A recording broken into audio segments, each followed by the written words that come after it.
Israel, Iran और US के बीच चलते इस युद्ध का आज तीसरा दिन है।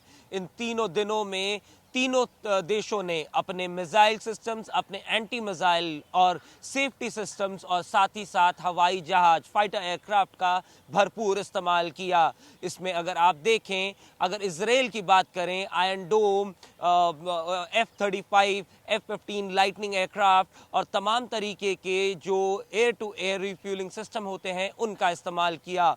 वहीं पे अगर बात करें ईरान की, तो उन्होंने फतेह मिसाइल, सुपरसोनिक जो मिसाइल्स होते हैं उनका सबसे ज़्यादा इस्तेमाल किया। वहीं पे यूएस अपने अलग अलग तरीके के जो air to air, surface to air और वाटर टू एयर मिसाइल्स का इस्तेमाल किया। इन 3 दिनों में सबसे पहला जो प्रीएम्प्टिव स्ट्राइक इजराइल की तरफ से किया गया था उसमें मिसाइल्स का इस्तेमाल किया गया था, सरफेस टू एयर और एयर टू एयर मिसाइल्स का।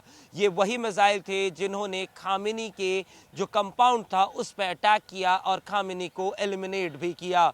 वहीं पे बात की जाए, इस वक्त ये मॉडर्न वॉरफेयर है। इस वॉरफेयर के दौरान अगर आप देखें, ड्रोन्स, स्वैम्प ड्रोन्स और कावासाकी ड्रोन्स का सबसे अधिक इस्तेमाल हो रहा है। इन ड्रोन्स का तब इस्तेमाल किया जाता है जब आप वेव बाय वेव अटैक करने की कोशिश करते हैं। इसी के चलते हुए इजराइल, यूएस और साथ ही साथ ईरान इसी टेक्नोलॉजी का या इसी पैटर्न का इस्तेमाल करते हुए लगातार एक दूसरे पे अटैक कर रहे हैं। इस अटैक के दौरान इन 3 दिनों में सिर्फ इजराइल, ईरान और यूएस ही नहीं बल्कि खाड़ी देश के लगभग सभी देश इसके चपेट में आए, क्योंकि ईरान ने पहले ही कहा था अगर यूएस, इजराइल हम पे हमला करते हैं तो यूएस के जितने भी यहाँ पे मिलिट्री इंस्टॉलेशंस हैं, सैन्य ठिकाने हैं, हम उन सब पे अटैक करेंगे। और हुआ यही।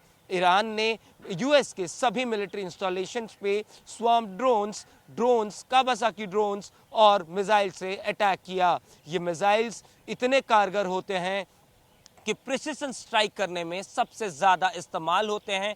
वहीं पे ड्रोन्स का इस्तेमाल इसलिए किया जाता है ताकि क्योंकि ये लो कॉस्ट होते हैं, टारगेट को हिट करने के लिए सक्षम होते हैं और इनकी दिशा किसी भी वक्त बदली जा सकती है।